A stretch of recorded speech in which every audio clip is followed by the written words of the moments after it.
The cathedral was silent, 600 guests, white roses, crystal chandeliers. Everything was perfect. The vows were spoken. The priest smiled and said, "You may now kiss the bride."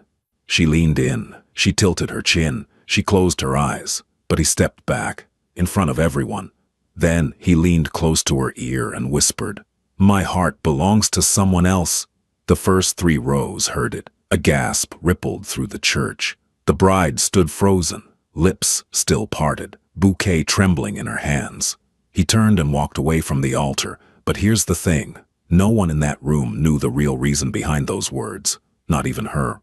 The cathedral was silent, the way only sacred places can be, heavy with breath and expectation, the kind of silence that presses against your chest.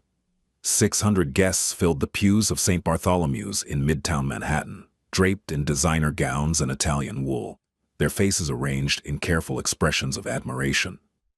Crystal chandeliers cast fractured light across marble floors. White roses climbed the altar in cascading arrangements that had taken 3 florists an entire week to complete. Amy Reed stood at the end of the aisle in a gown that cost more than her mother's house, her fingers trembling around a bouquet of peonies.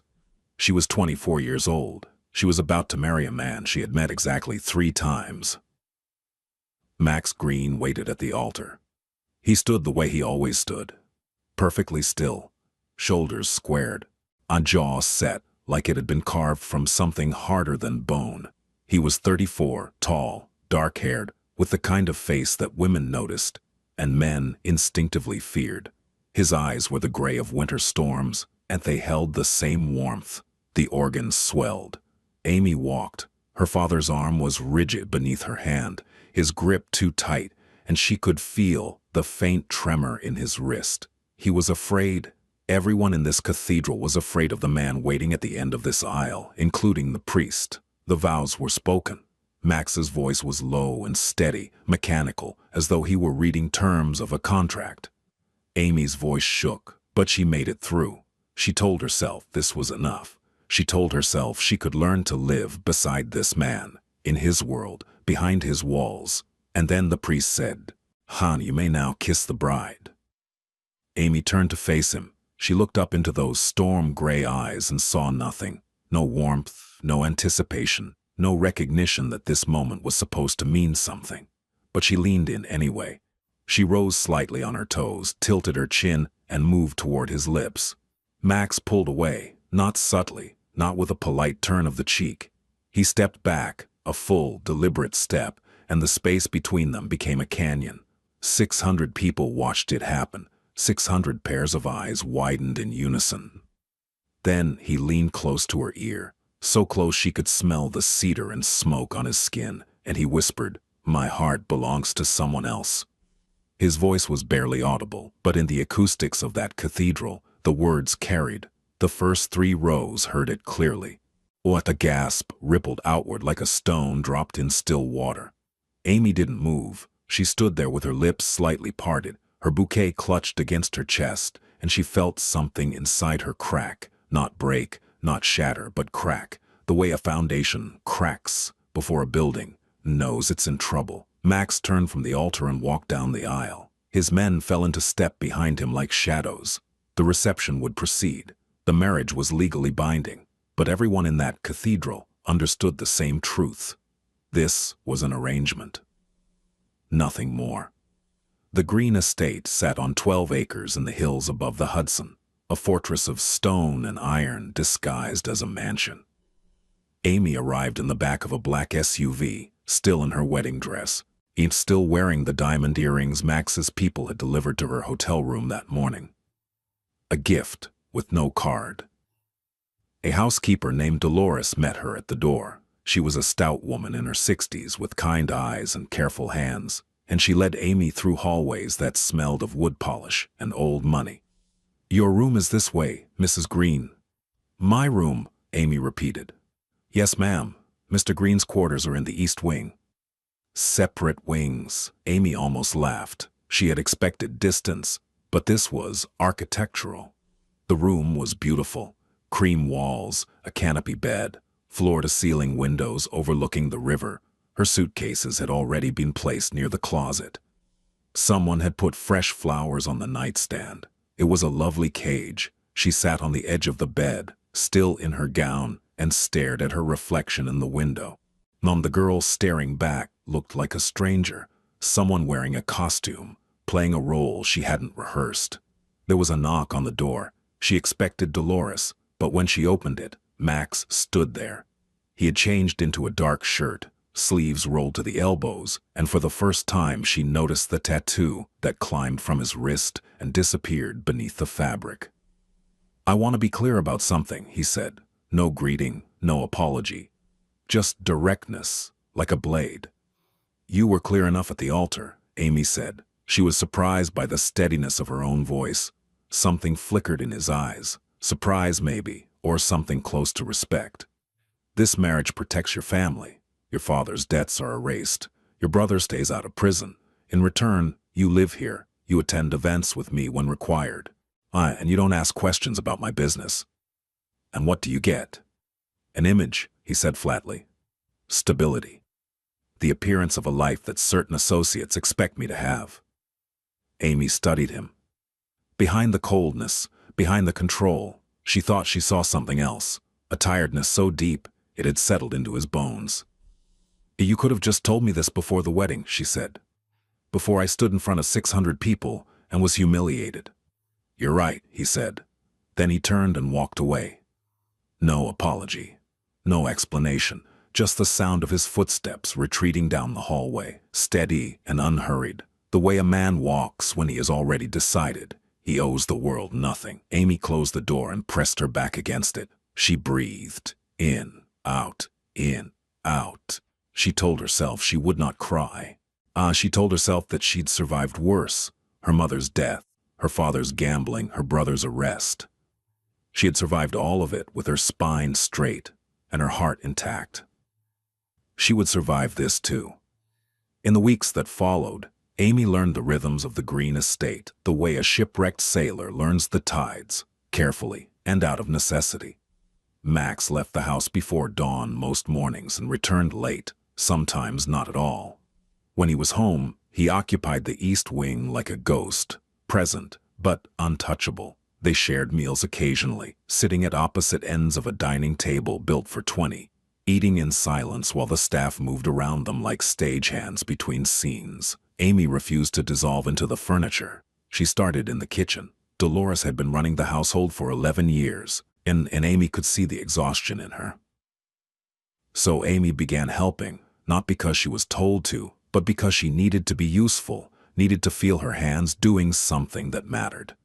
She learned the names of the gardeners. She brought coffee to the security team, during their night shifts. She asked Marco, Max's driver, about his daughter's school recital, and the next week she asked how it went.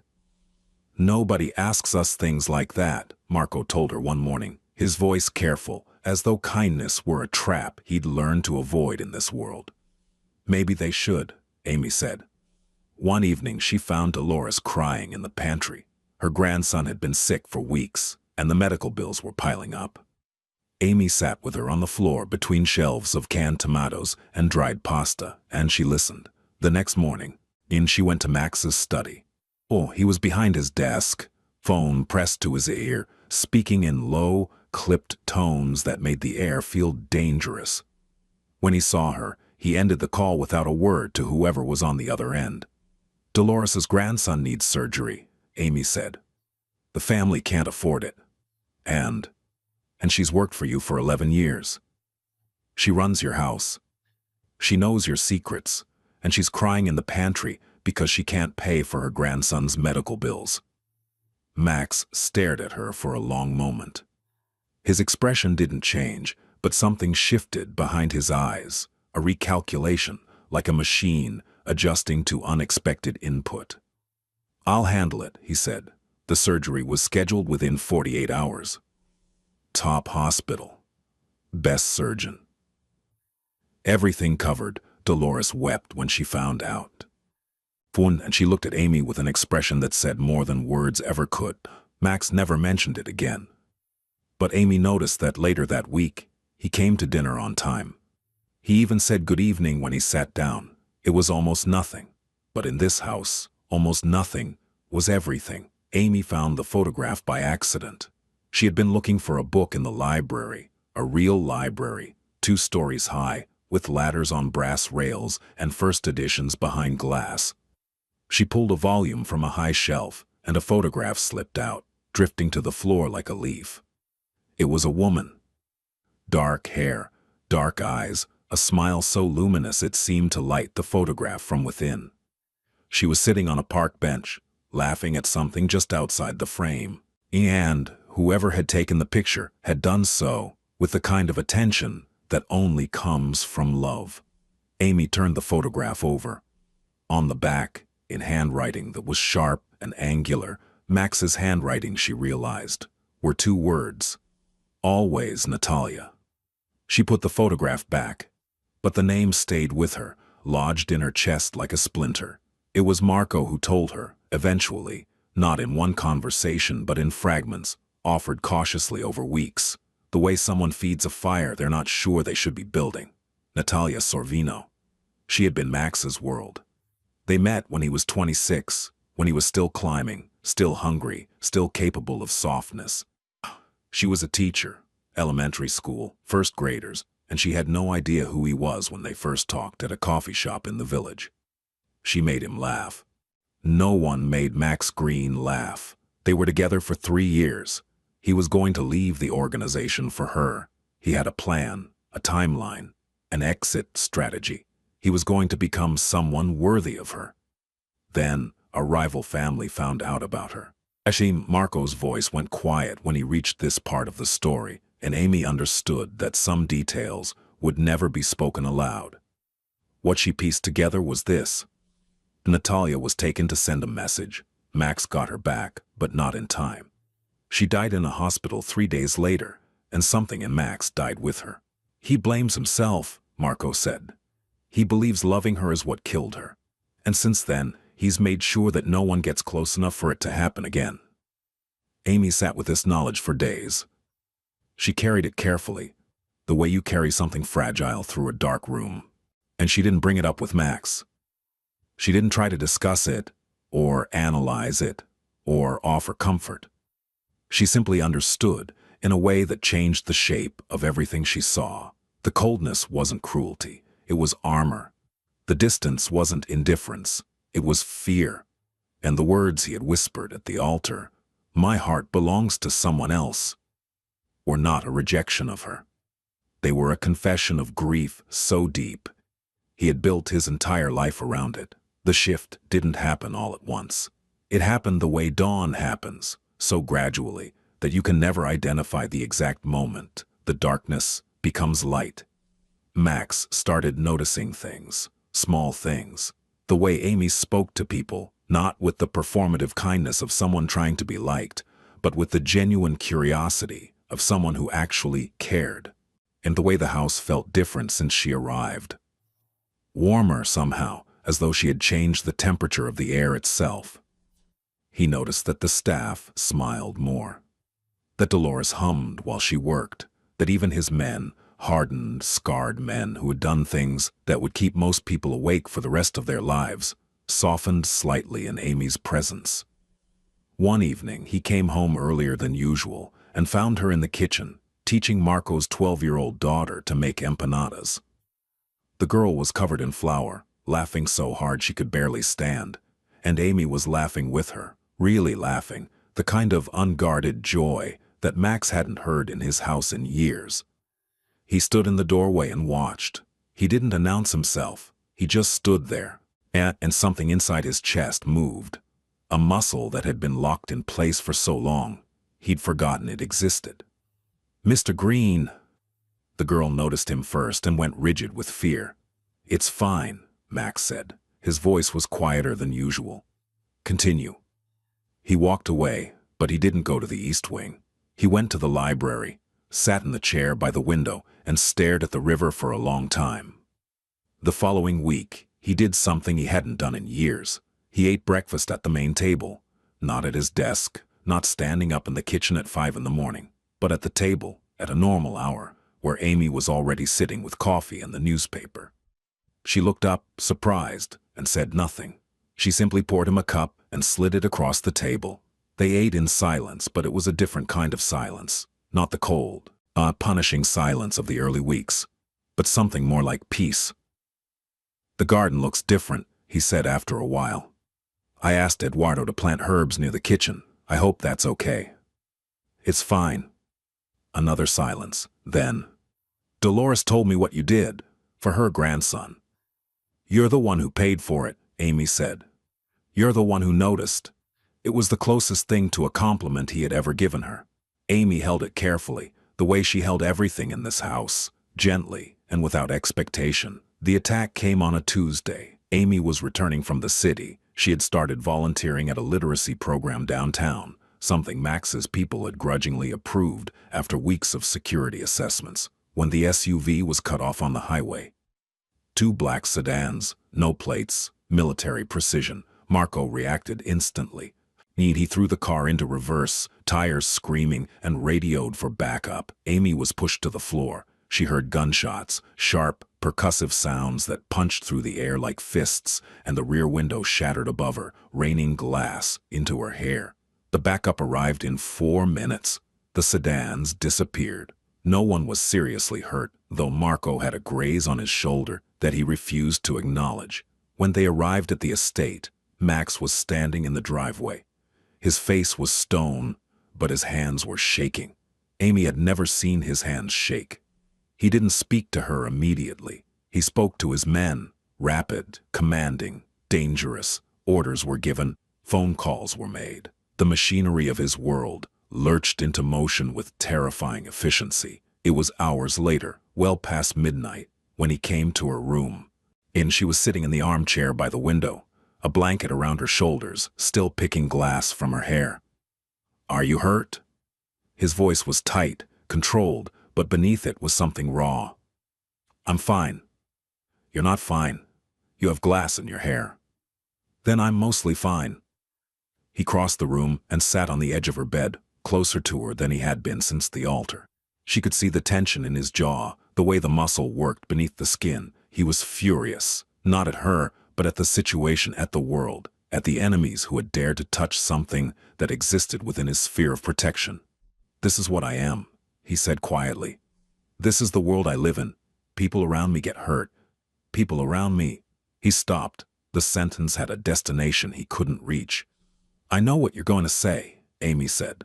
"What, you're going to say that this is why you keep everyone at a distance, that caring about someone is a liability, that what happened today proves you were right to build walls." He looked at her, and for the first time, his guard was down. Not completely, not all at once, but enough that she could see the man behind the mask. He looked exhausted, and he looked haunted. He looked like someone who had been carrying a weight so heavy that his body had molded itself around it. "It does prove it," he said. "No," Amy said gently. "Well, it proves that your world is dangerous. It doesn't prove that you have to face it alone." He said nothing. He sat there for a long time, and then he stood and walked to the door. But before he left, he paused. "I'm glad you're safe," he said without turning around. The door closed. Amy pressed her hand to her chest and felt her heart hammering against her ribs, and she realized with a clarity that took her breath away that she was beginning to feel something for this broken, impossible man. 3 days after the attack, Max invited Amy to his study. It was the first time she had been inside the room. It was dark, paneled in mahogany, lined with books he had actually read. A desk the size of a small island dominated the center, and behind it, mounted on the wall, was a painting, a landscape of the Italian coast, golden light on blue water. "Sit down," he said, then catching himself. "Please." Amy sat. Max remained standing by the window, his back to her, his silhouette framed against the evening sky. "Her name was Natalia," he said. Amy didn't tell him she already knew. She simply listened. And he spoke for nearly an hour. He told her about the coffee shop, about the way Natalia argued with him about everything. Politics, movies, whether to put sugar in espresso. About the apartment they shared in Brooklyn, how she filled it with plants she couldn't keep alive, and books she read aloud to him at night. About the plans they made. About the morning he woke up and realized he loved her more than his own survival. And then he told her about the end. His voice didn't break. Max Green's voice was not built for breaking, but it became something else, thin, stripped, like a wire pulled so tight it began to hum. I held her hand in that hospital room for 3 days, he said, and I promised her I would never let it happen again. I promised her that I would never put someone in that position, never love someone enough that my enemies could use it against me. He turned from the window and looked at Amy. That's why I said what I said at the altar. It wasn't about you. It was about a promise I made to a dead woman in a hospital room 8 years ago. Amy felt tears on her cheeks, but she didn't wipe them. She let them fall. Max, she said softly, keeping that promise doesn't honor her. It just means her death controls you forever. He flinched. It was barely visible, a micro-movement that most people would have missed entirely, but Amy saw it, and she understood that she had touched something that no one had been allowed to touch in years. She loved you, Amy continued. And if she loved you, she wouldn't want this. She wouldn't want you locked in a house full of people who are afraid of you. Married to a stranger you can't even look at, living like you're already dead. The room was so quiet she could hear the clock ticking on the mantel. You don't know what she would have wanted, Max said, but his voice had no edge. It was just sound, just words falling into the space between them like stones into water. Maybe not, Amy said, but I know what you deserve. And it's more than this. She stood and walked to the door. She paused, just as he had paused at her door 3 nights ago. Thank you for telling me, she said. Thank you for trusting me with her. She left, and behind her, in the dark study with the painting of the Italian coast, Max Green pressed his hands against his desk and bowed his head and felt something shift inside him, something tectonic, something that had been locked in place for 8 years, finally beginning to move. After that night, the architecture of their relationship changed. Max started joining her for meals, not just breakfast, but dinner too. The conversations were halting at first, like 2 people learning to walk after a long illness. He asked about her volunteering. She asked about his day, carefully skirting the edges of his work. He answered more than she expected. He began leaving his study door open. She began bringing him tea in the evenings, not because he asked, but because she noticed he forgot to eat or drink when he was working. He never thanked her, but the cup was always empty when she collected it. One night, during a storm that knocked out the power, they sat in the library by candlelight and talked for 4 hours. He told her about his mother, who died when he was 12. She told him about hers, who died when she was 19. They found in the geography of their grief a shared landscape. You're not what I expected, Max said, watching her in the flickering light. What did you expect? Someone who would fold. Someone I could ignore until this arrangement served its purpose and ended. Sorry to disappoint, Amy said, and something happened that neither of them expected. Max laughed, a real laugh, brief and rusty, like a machine running after years of disuse, but real. Amy stared at him, in the candlelight, with his guard down, and that unexpected sound still hanging in the air. He looked like a different man, younger, a less carved from stone, almost approachable. You should do that more often, she said. Do what?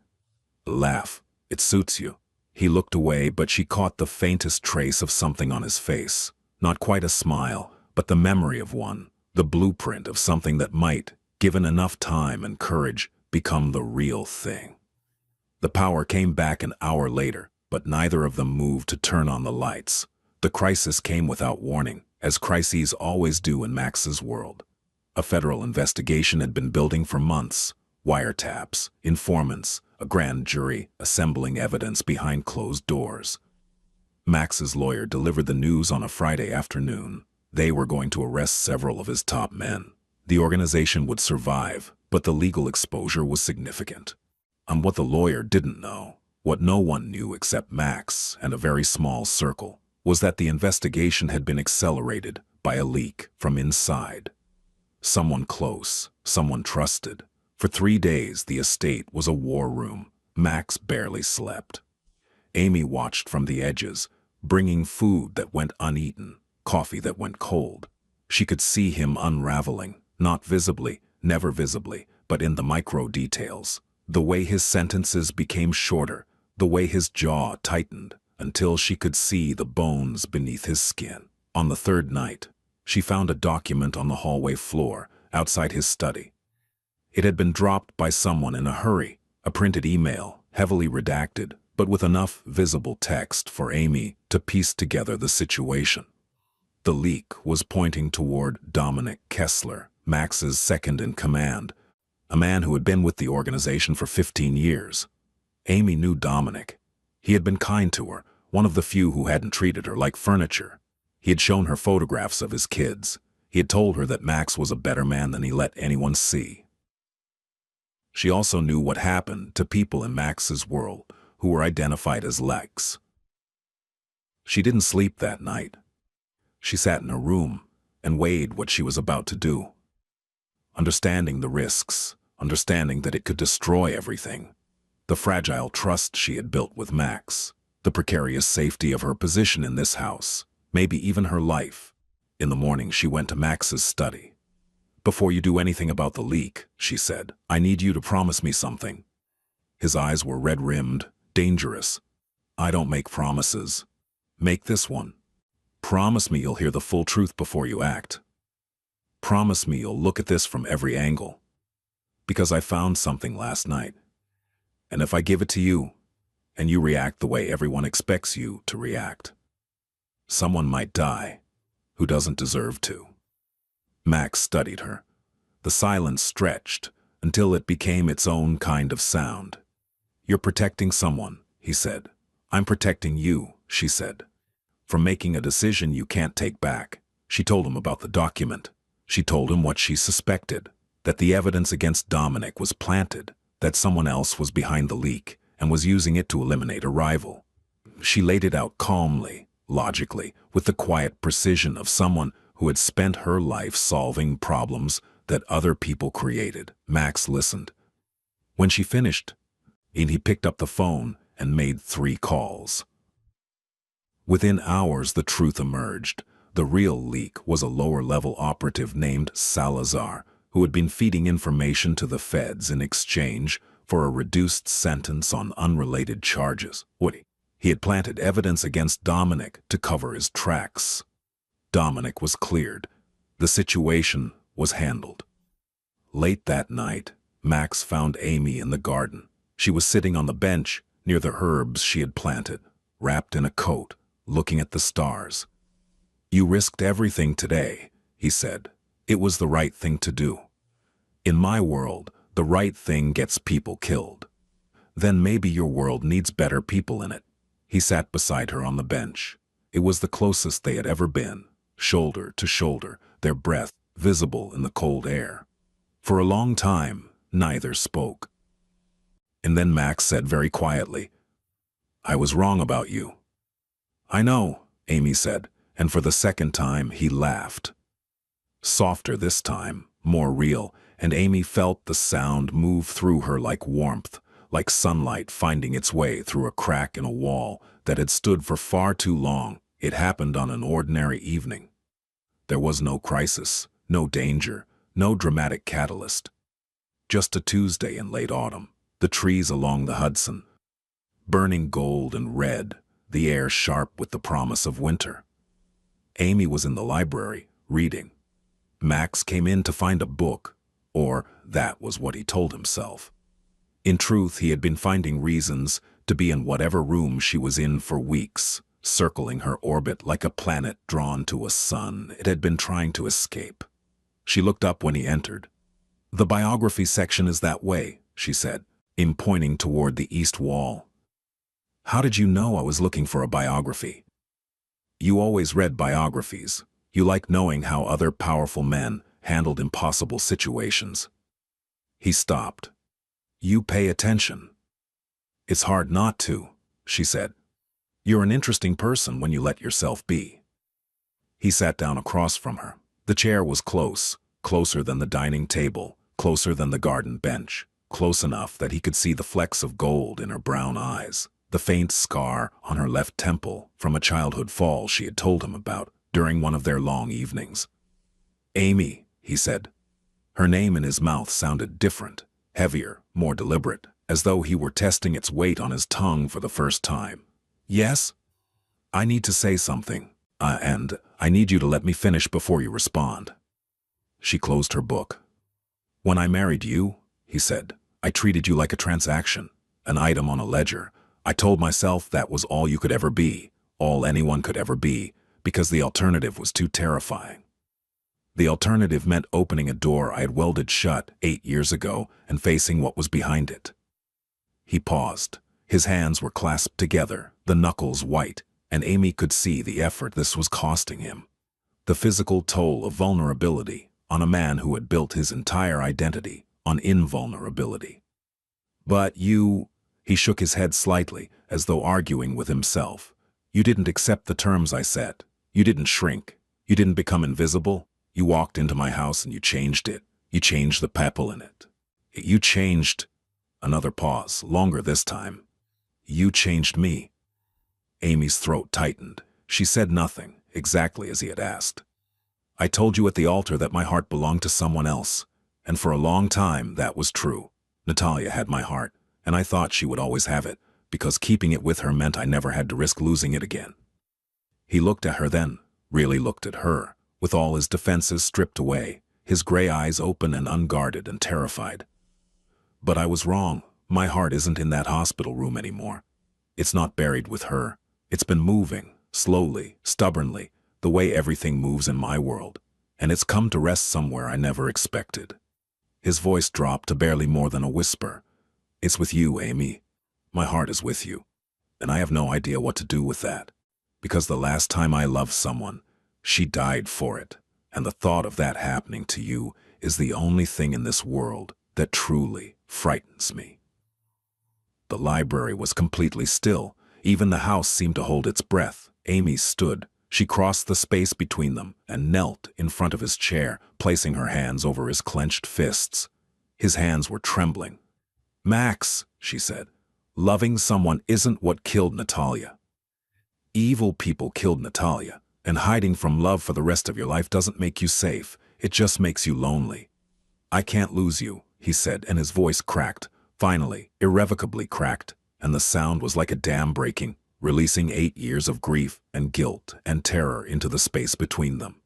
"Then don't push me away," she whispered. He unclasped his hands and took hers. In his grip was firm but gentle. The grip of a man who was holding something precious for the first time in a very long time and was terrified of breaking it. He pressed his forehead to hers. They stayed like that, breathing together, and in the silence Amy heard something she had never heard from him before, a sound so soft it was almost imaginary, a release of breath that might have been a sob, or might have been the sound of a man finally letting go. 6 months later, Max Green did something that shocked every person who had ever known him. He threw a party. Not a business gathering, not a strategic dinner, not the kind of cold, transactional event that his world required. A real party in the garden Amy had replanted, under string lights that she had insisted on, with music and laughter and food prepared by Dolores, man who had been cooking for 3 days straight and wouldn't let anyone help. The guest list was small but significant. Marco and his daughter, Dominic and his family, the security team, the gardeners, the people who made up the quiet infrastructure of Max Green's life, the people Amy had spent months getting to know, one conversation at a time.